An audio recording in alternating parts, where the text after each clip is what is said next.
$60 camera slider versus $800 camera slider. Is the iFootage Shark Slider Nano really worth more than 10 times the price of this newer manual camera slider? Before I answer that, let's check these out.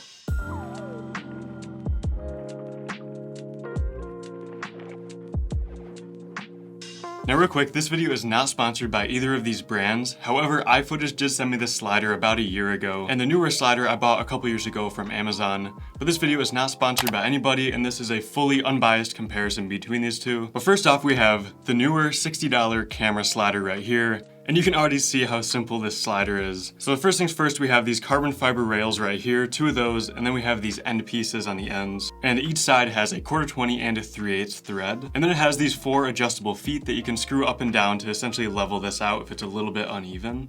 And then last but not least, you have this cart right here with the 4 bearings on the bottom, which you can see right there. And then you have some more threads on the bottom. So you have a 3/8 in the middle and then 4 1/4-20 threads all around it. And so that right there is how you attach this to a tripod if you want to use it on a tripod versus just on a tabletop. And then up top here, you have a 1/4-20 thread to mount a tripod head or just mount a camera straight to it. And then last but not least, you have a little bubble level right here, and that's pretty much all there is to this slider. So this is not powered, it's not electric, it's gonna be a fully manual slider. And so to slide this back and forth, you just loosen up this screw right here. That's just the tension screw on this. And then as you can see, it just goes right back and forth here freely. Now I'm gonna get into the smoothness of these later on. However, this doesn't have any sort of flywheels or any dampening or anything like that. It's just these 4 bearings right on these rails. So that's a quick overview on this. Let's move on to the Shark Slider Nano.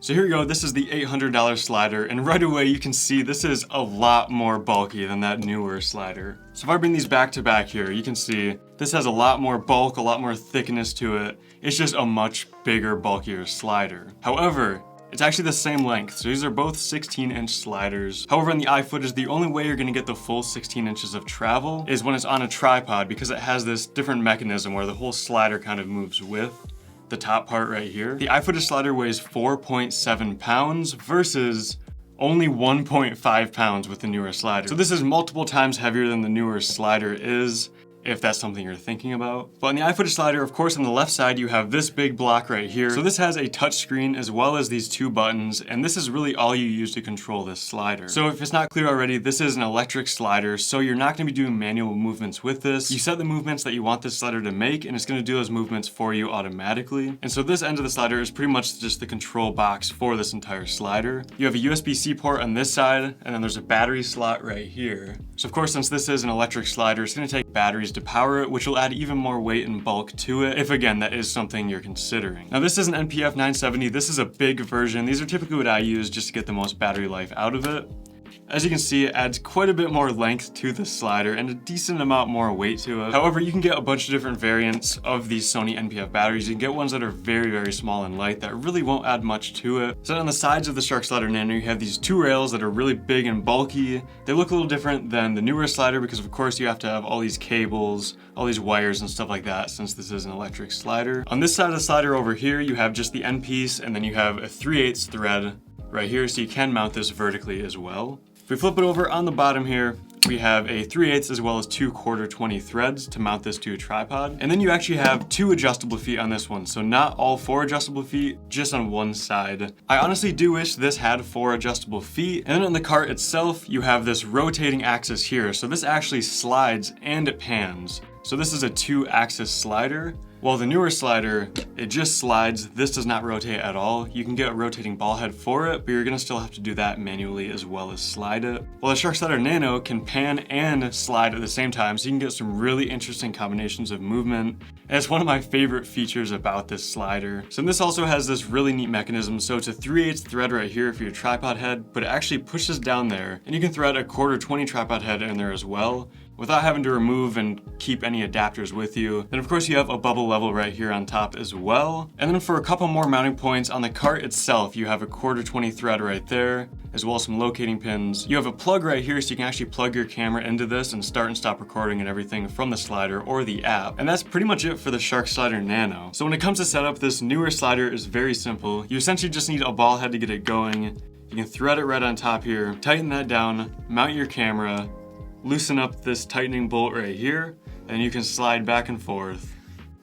and you're pretty much just ready to go. With the iFootage slider, since of course it is electric, it's gonna take a little bit more time in terms of setup. So for this, you can take your ball head right here and thread that on so you can mount your camera to it. Remember, it does have this pan axis as well, but when you want to tighten a ball head to it, there's this little locking lever right here that you push in.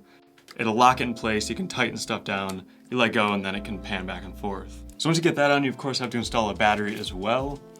So let me just plug this in. And then you can power on just by holding the power button right here.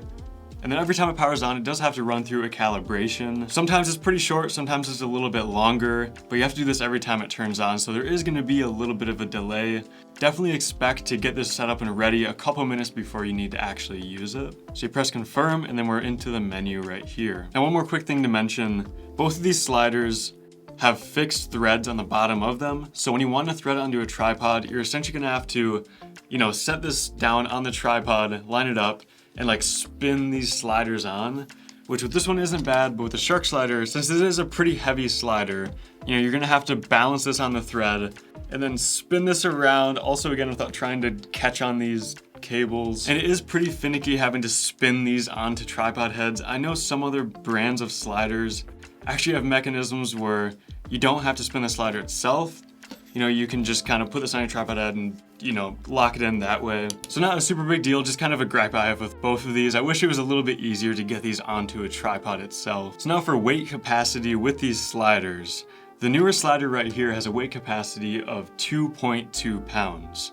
So that's nothing crazy, any smaller mirrorless rigs or a phone or a GoPro are gonna work fine on this, but 2.2 pounds really isn't a super huge camera rig. Now the $800 Shark Slider Nano actually has a capacity of 7.7 pounds, so a much higher capacity. And so lastly, what is it like to actually use these? Which one's smoother and which one would I recommend?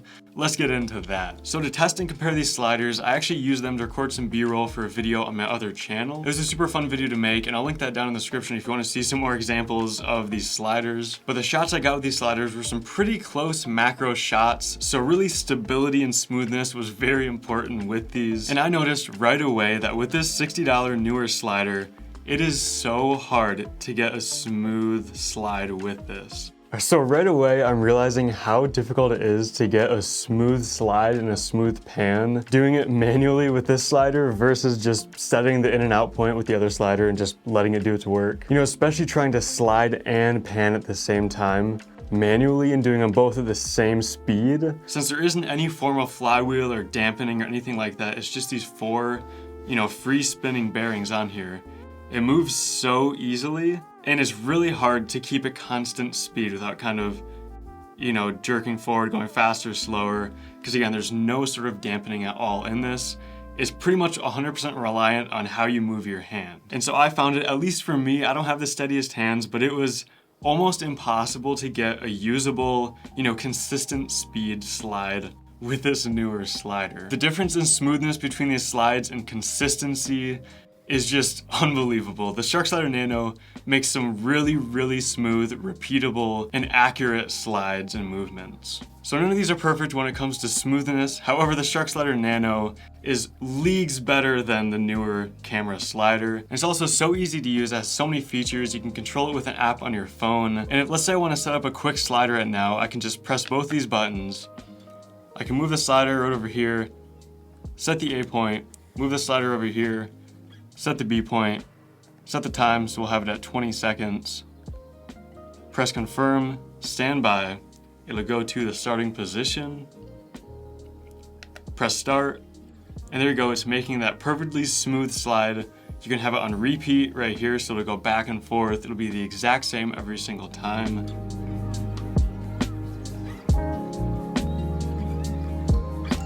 If I try to do that with this, man, I'm actually trying to keep up right now.